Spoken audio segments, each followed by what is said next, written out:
You've been involved in health and safety now for the best part of 2 decades. I was reading your LinkedIn profile. You're a well-seasoned health and safety leader throughout various industries, but also you've got a wealth of knowledge and experience working for some of the largest councils around. And so my first question is really around how you first became involved in the world of health and safety.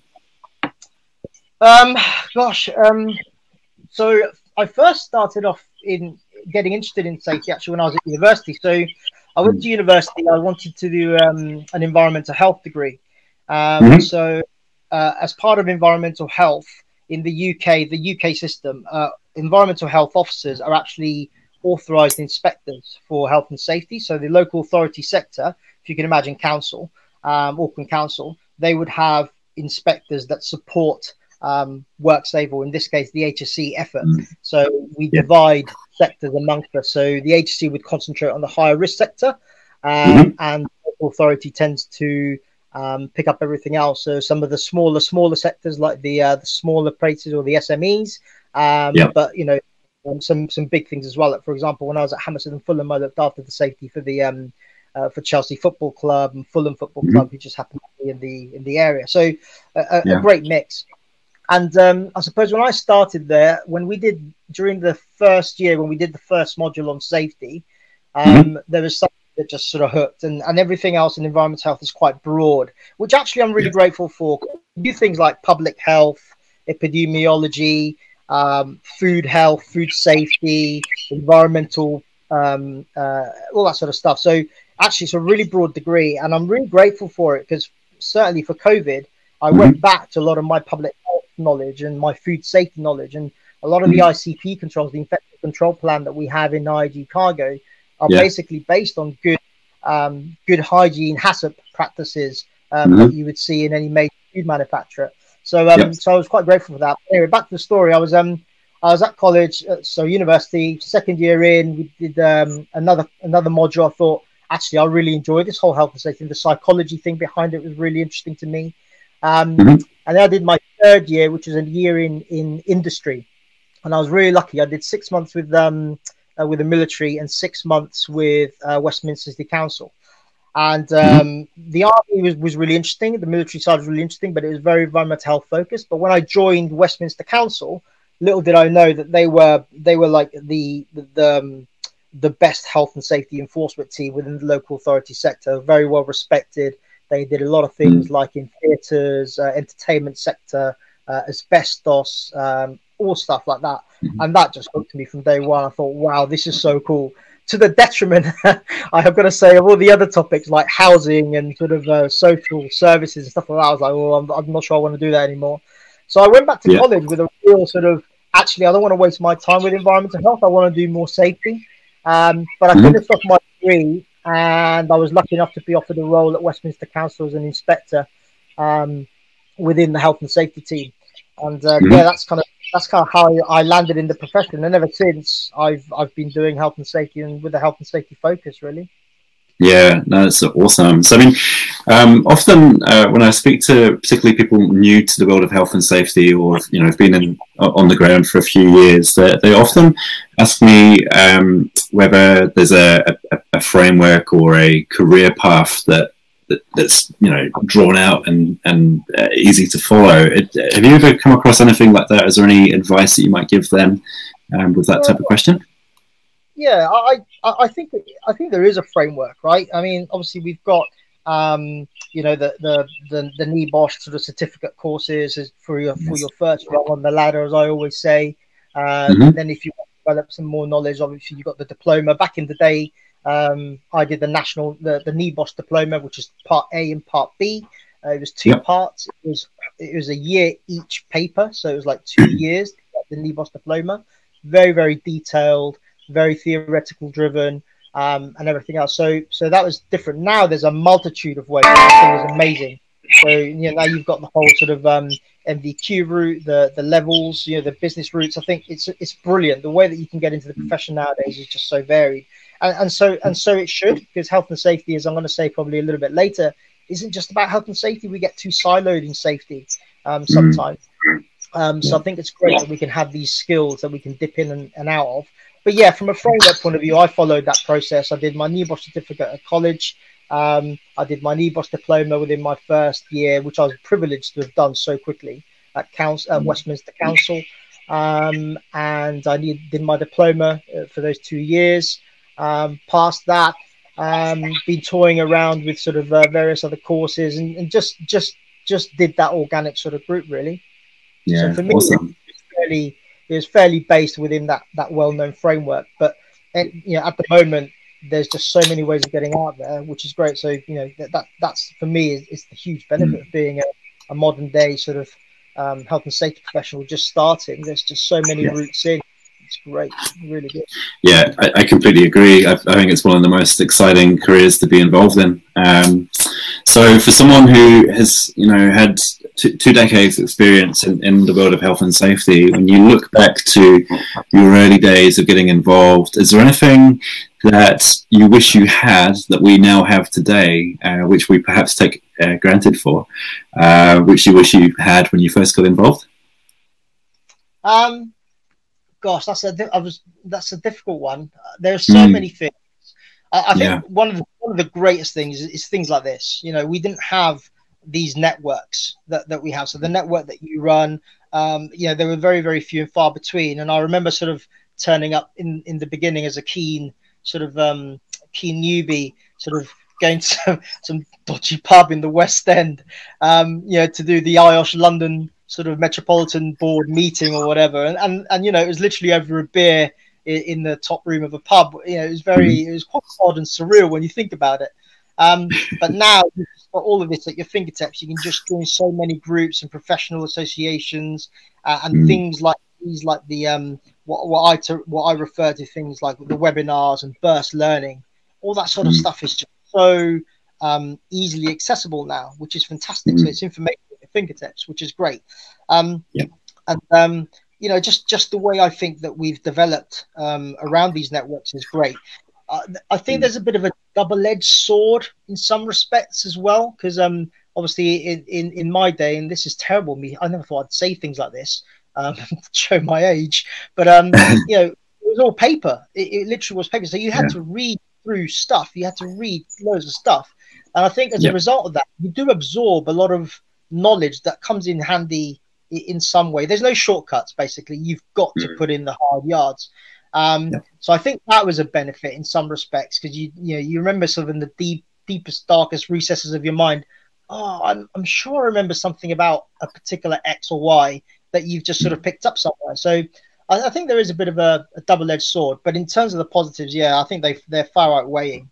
Other things that I wish I'd had, just the way that we've developed an acceptable voice in business. So when I started, it was very much, no, this is how you address in business, how you speak, very formal, very structured, very, chapter A, B, C, D, very process driven. Now I think there's a much more acceptable, relaxed voice in business. And I think some of those people tend to be the people who cut through the most now, which makes sense, and they're seen as refreshing and everything else. So I really like that. And I like some of the stuff that's happening in and around sort of the visual. So I love lean, and I love 5S and stuff like that. So I just love the way that we're integrating sort of more and more visual communication, because from a health and safety point of view, it's international, right? And people is our business. Not everyone speaks English, not everyone can read. So I think the whole visual thing is really cool. And I've got a bit of a secret penchant for infographics. I love infographics. Okay. So I love how much information you can put across through an infographic in so many ways. So I love things that you can get hold of and stuff like that. I think it's great. And just other things, like memes. I love memes. Just how expressive they are. Just one picture, one animation with a couple of words can sum up so much. So and I I think it's important that we lean into those sort of things, because again, thinking about all the new generations that come up, the millennials, the Gen Ys, Gen Zs, you know, that's how they express themselves. That's how they talk. They are our future workers. You cannot give people a leaflet anymore. You cannot give people a booklet to fill in. They're going to go, what? Yeah, so we constantly need to be at the forefront of that as well. So yeah, so I think there's a lot of stuff that's developed sort of now that I wish we had in the early days, you know, for sure.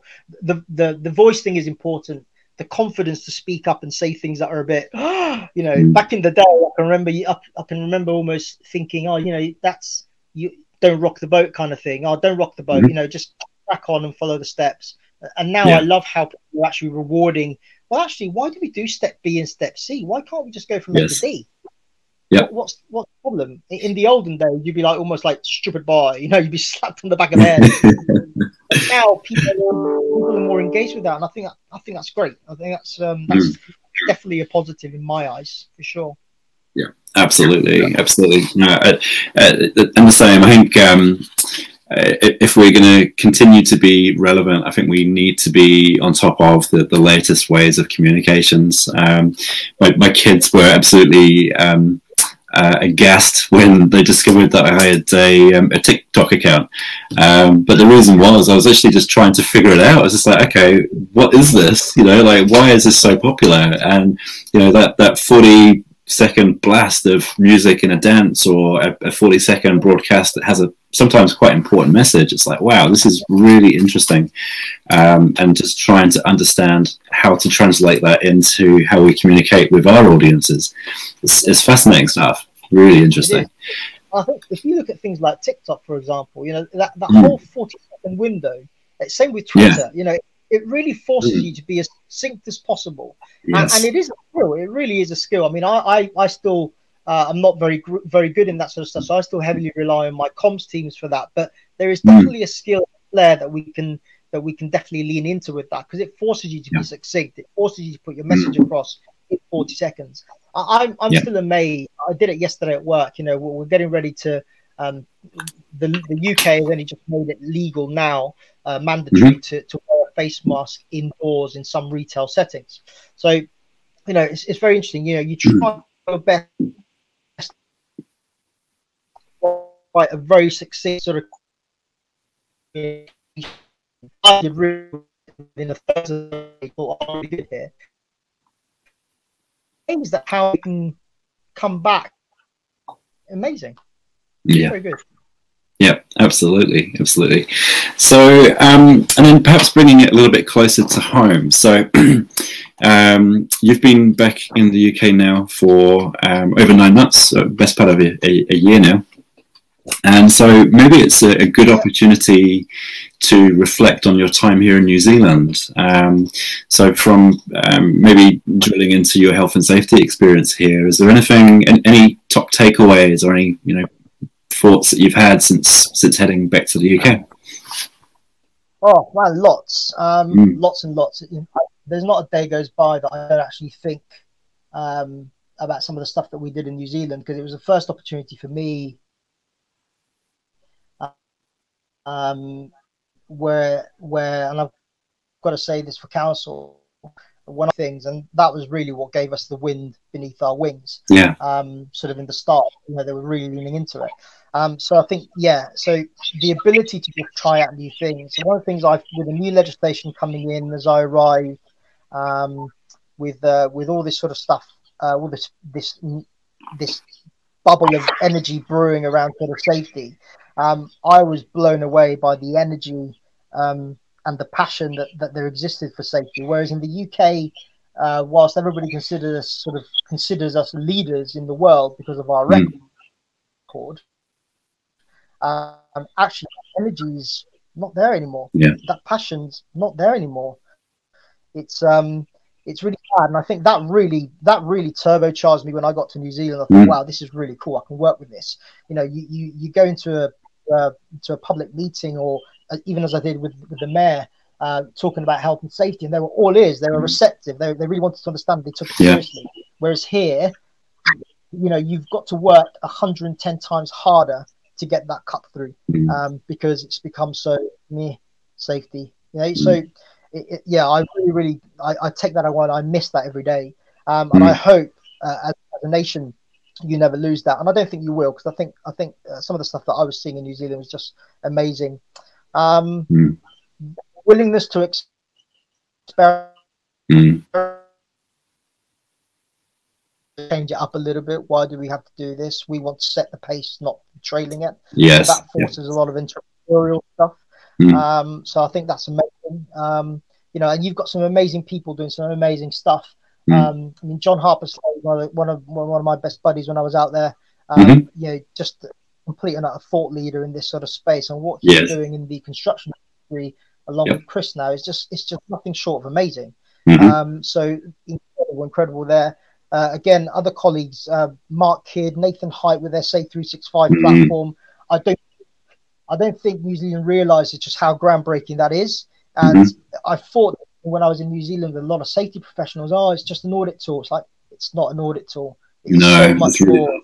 You know, it's starting to bring safety into the data world. It's starting to bring evidence, fact. You know, it's starting to break down the communication walls between CEOs and their people.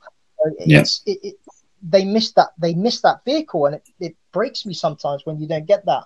So so there's some amazing things happening in New Zealand, and that's what I'm really missing, that sort of energy and drive.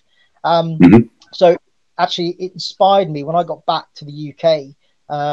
Again, people like Heinrich Haverman, some of the stuff that he was doing at council with me, and involvement in HASANZ and stuff. I actually got back and I thought, right, I've got to take a leaf out of that. I've got to contribute back into the IOSH world.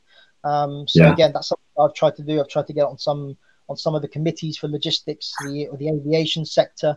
You know, I've got a lot of plans for getting involved with the profession, because I think that showed me that, you know, if you want to really mold something, you need to be on the inside of it. You can't just sit there on the outside and moan about it and say, oh, IOSH are terrible. They're not. You know, we've got one of the most engaged presidents we've ever had in Andrew Sharman.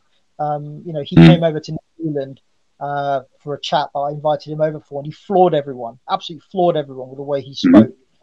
So we've got some amazing people in the UK. We just need to somehow reconnect, and the vehicle for that reconnection is us. Every single health and safety practitioner has that ability. The moment any one of us sort of steps out into line or doesn't want to change or wants to live in the old world, that's it. As a profession, we stop being relevant. We stop being engaging. We stop being a force for change. We stop being people who, people who can contribute something to a business, as opposed to the compliance sort of hat. So I feel really passionate about that. And I'll never forget one of the health and safety practitioners who I worked with once told me, when I was trying to reshape the team at council, I was like, I don't want to do any of this coaching or mentoring stuff. I just want to do investigations. And I'm thinking, shit, man. All you want to do is apply your hindsight bias to everything you do and just show how much you know, as opposed to getting in there when it really matters, at the beginning of their journey, not at the end of the incident. You know, get in there first, get in with them and get in the muck and bullets before you even start taking out your risk assessment manuals and everything else. Understand what they do, understand their job. Park your health and safety brain to one side, put yourself in there as a human being, and then, and only then, once you understand it, then start applying some of the stuff that you know that could be able to help improve and not hinder. Amazing how so many safety professionals still today in the UK just don't apply that approach. They don't. They go in there with a risk assessment and that's it. I commented on a risk assessment just this week at work, where all it was the justification for doing it, how they wanted to do it. It wasn't a genuine risk assessment. It was, this is the out. This is how we want to do it, and we're going to write the risk assessment so it allows us to do what we want to do. Like, all right, well, you kind of missed the point. So, yeah, I think that's a lot of the stuff that New Zealand gave me, was just that passion to sort of get involved and sort of take some of that Kiwi sort of energy and ingenuity and experimental thought back here. So, so I've been fully energized by the process for sure. Yeah, that was awesome, Oli. I loved that. It was really just a real pleasure just to watch that. Yeah, that was a great spiel. Energy. But what I really like though is it's completely smashing the the image of the health and safety professional, right? So often when I'm doing workshops, and I'm sure it's the same for you, when you ask the audience, all right, describe to me what you think when you think of a health and safety consultant or an advisor.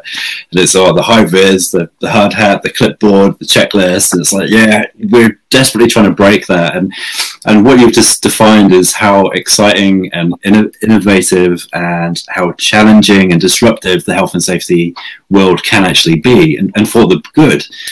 It really oughtn't be that traditional, we are the ambulance at the bottom of the cliff. And I think what you're providing is a really nice way of being able to demonstrate in the real world how health and safety leaders such as yourself are open and prepared to challenge. It's awesome. Such a refreshing outlook. Thank you. Oh, sorry, Oli, go for it, mate. I was just going to say, just adding to that one, I think you mentioned health and safety leaders, and it's the same thing when you're engaging with a C-suite and everything else. You know, they're people just like us. They've got a big assurance role. They don't need to be bogged down into the detail. I know they crave the detail, but it's for you to make that judgment call as to, you know, exactly what you need to know, and this is how you need to live it. So again, I think there's a lot of lessons that we can take up into the C-suite with us, which a lot of safety professionals just aren't equipped, if I'm honest, to do. You know, they don't understand commercial acumen. They don't understand that a director has got to manage an entire business. Health and safety is only one of the risk areas that they have. You know, and I think when the amount of times I hear safety professionals going, oh, they really don't care. They don't take safety seriously. It's like, well, I beg to differ. They probably do. How have you made that real? How have you made that just as a competitive priority within the business as finance?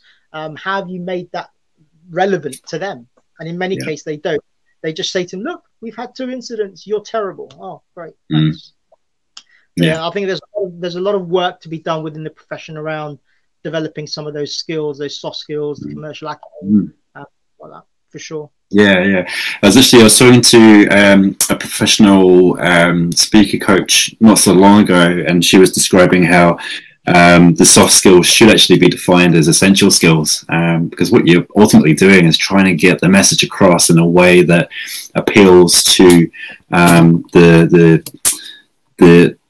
the side of the person or the side of the leader that's not all necessarily about numbers and statistics, but it's actually honing in on value and sense of purpose. You know, it's that kind of gooey, squishy stuff that often we forget, we neglect.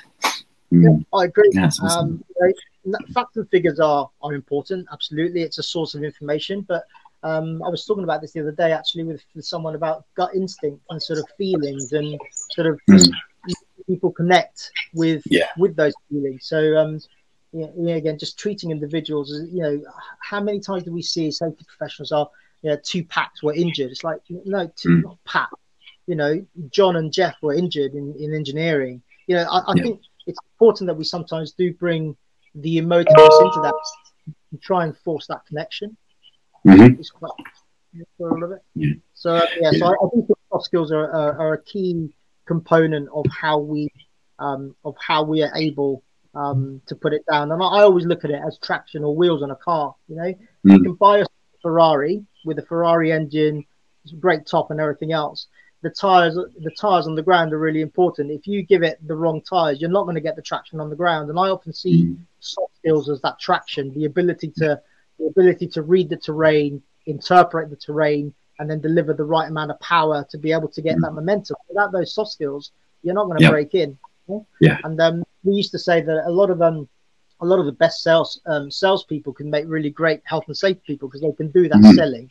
And I think it's not selling per se, but it's just moving someone to the point where you've got them open and willing in their minds to try something and do something. I think it's hugely underrated. Maybe we need to start tapping into the sales industry a little bit more. So as well as, well, I guess following on from that point is, as well as the soft skills, those things like authenticity and the ability to win over an audience, what are some of the other things that you would like to see perhaps improve within our industry, you know, to just make us more relevant and make us have a broader sphere of influence for the decision makers? Gosh, I think we've covered some of that already, but I think physically some of the things that we could do as a profession, and I know this is going to hit hard with a lot of people, and I'm probably going to get abused about it. We really need to look at our audit frameworks. I mean, I love 45,001. I love 18,001. But they're so bloody closed. You know, they're still so evidence driven, and they're still not, in many cases, willing or able to let an auditor sort of really sort of look beyond the paper or look beyond what's put into a policy as to what's happening. I think that has been changed. I think, if I'm honest, I think certainly the new audit, I forgot what it was called now, but the new what was the new audit process that was called in New Zealand that was trying to be introduced? I can't remember what it was now. Oh, Safe Plus. Safe Plus, that's it. Yeah. Safe Plus did allow a little bit of like, well, actually, on the balance, I can see that, so I can accept that. And I think that's kind of what we do. We can't go in there as the paper brigade. Look, I know there's a point for standards.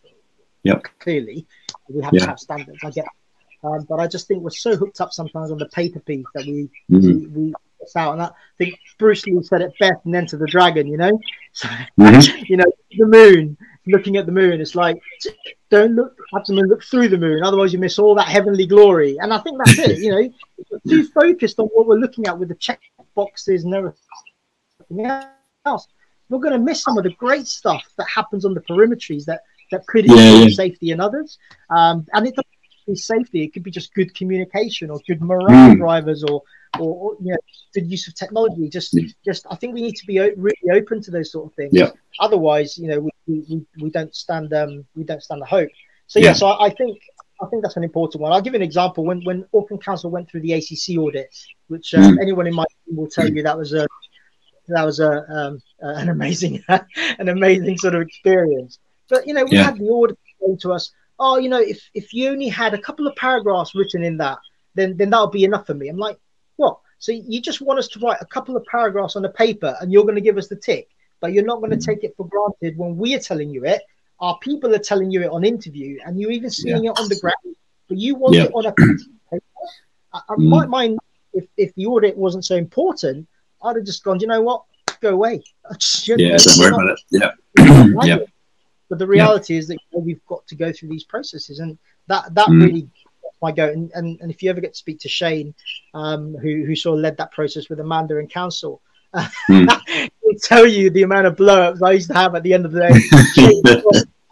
Shane's only job was just to keep me sort of bolted to my seat, and try and get to the auditor, because I was like, what? You cannot call yourself a health and safety professional. This is crazy. How are you doing this?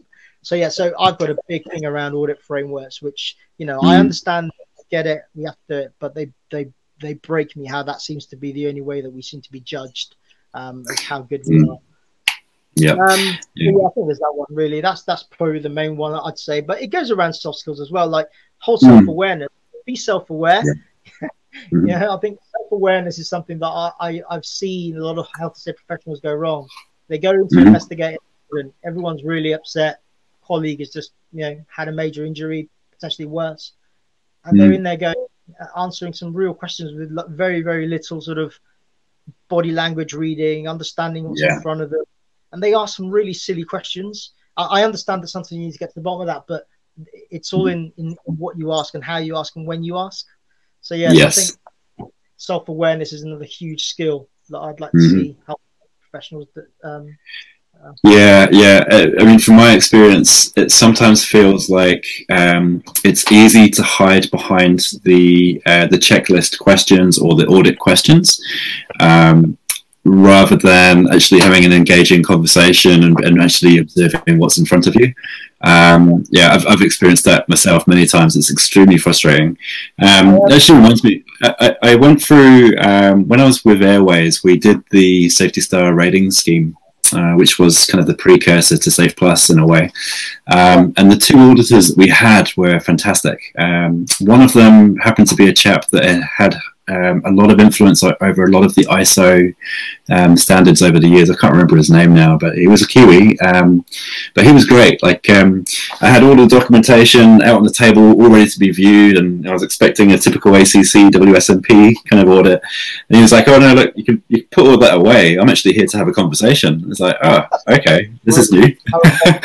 But it was great. They were with us for 2 days, and I got a lot from it. I know they did, and I know the team did as well. They suddenly felt like their input was of value, rather than, "Oh yeah, we've signed off that checklist that you asked us to yesterday." It was far more of a impactful in a positive way for the whole of the group that involved. It was so good, so good. When you get an auditor like that, it's just they still do their aims, but it's the how they do it, I think, is very, very different. Yeah, totally. So going back to perhaps those who are looking to get into health and safety, I was just reading through the comments section there. There's someone who wants to get into health and safety, but because they don't have any papers, they don't have any experience in health and safety, they're not really sure how to get involved. Have you got any thoughts on, for those people that want to dip their toe into health and safety, what would be one of your best top tips for them?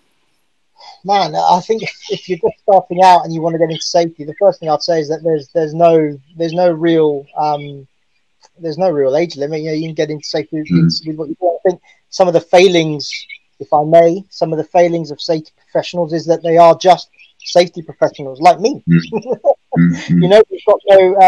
We've got no other world experience of business. So if you happen to be an engineer first, or you happen to be a scaffolder or something along those lines, what amazing sort of skills to bring and actually use the health and safety formative processes to really engage and enhance what you can do within your profession. So I think that's a huge one. I mean, we just lost your voice there, Ollie. I think you've muted yourself, but I'm muting myself. There you go. So I think Andy White was an engineer, civil engineer, and look at him now, sort of leading the way in terms of some of the safety 2 processes and some real thought leadership stuff. So I think if you want to start getting into that, at the moment there's so much opportunity within the workspace just to get into the committees, become a rep. If you're passionate and your organization hopefully will see that, they might start investing in you. Taking part in all these groups that we were mentioning earlier, the HASANZ groups, the emerging leaders group, all that sort of stuff. Start getting curious about that. And I'm a big believer in that if you put out enough messaging out into the world or the universe will answer. So I do believe, it's not going to happen overnight, but for sure, you start showing that interest, getting into those sort of groups, eventually it will happen.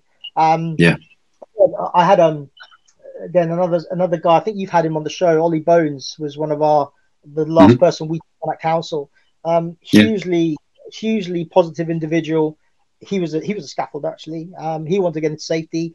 He again, this voice and this power that the networks. Hey, can I come up for a coffee? I'm like, yeah, sweet. Had a coffee, chatted to him. 20 minutes later, thought this guy's good. He's got real passion. And, straight away in my mind, I know I was being influenced to say, right, I've got to find him a role somewhere. And if I don't do it, I'm going to see if I can get someone like John or somebody else to get him in. So I think that the simmered down version of that is get involved in all those other networks, all those side networks, speak to people, try and make some connections on LinkedIn nowadays, and go for a coffee, ask for a bit of mentoring.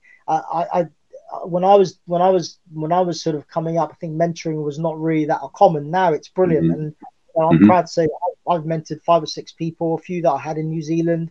I get much out of it as they do, I'm sure. So mentoring is a really good way. So get yourself a mentor. I think there's loads. The world's their oyster at the moment, but just keep fresh and positive, and don't be afraid to follow the crowd. Bring a different mindset to it. We need that. Yeah, awesome. Such great messaging, Ollie. Thank you. I did have a couple of questions at the end there, but you've just covered so much ground that you've just kind of smashed it out of the park, to be honest. That's great. I love it. And I'm sure those that are tuning in can understand why I was so excited to do this interview. Like, your experience, your passion, insight, your willingness to share your ideas and thoughts is just fantastic. So thank you. It's really very much appreciated. Welcome. I miss New Zealand a lot, so it's nice. And I know I promised you that I'd do this when I was back there. So for sure, I'm really keen to help out. And I think that the whole going to New Zealand has just given me a whole, another area to myself, to know what's happening in the Southern Hemisphere and in the other part of the world, to still be connected with it. When I designed all the COVID comms, I'm not afraid to say, I'm so impressed with the way that the Kiwis sort of communicate and how they do change. My entire sort of COVID sort of comms campaign was basically ripped off from the Unite website. Just very, very simple. Why reinvent the wheel? Yes. And it's gone down really well. So I'm really grateful to have had that opportunity and that experience. Yeah, awesome, mate. Thank you. Even that's actually a really nice insight and reminder. I think, particularly with the recent events in the last 48 hours, I think it's quite easy for us to forget the context and to forget actually how far ahead we are in so many ways. Because at the moment, there's a lot of uncertainty, there's a lot of kind of finger pointing going on in the media, and it's like, actually, let's get a bit of context here. We're still well and truly on top of this at the moment. So yeah, thank you. That's great insight. All right, buddy. Well, look, I think what I'll do, I'll let you get back to your family. I know your oldest is celebrating their 9th birthday today, so thank you for entertaining us. It's been really good. Yeah, and look, it's been a really nice just catching up and seeing how well it's going for you back in the UK. So it's great stuff, bud. Yeah, so look, we'll keep in touch. I really do strongly recommend, if you're not following Oli on LinkedIn, that you should send him a connection request. He's always putting really interesting and insightful articles and thoughts out there, so definitely follow him. And yeah, look, we'll see you around. Awesome. Thank you, everyone. Awesome. Cheers.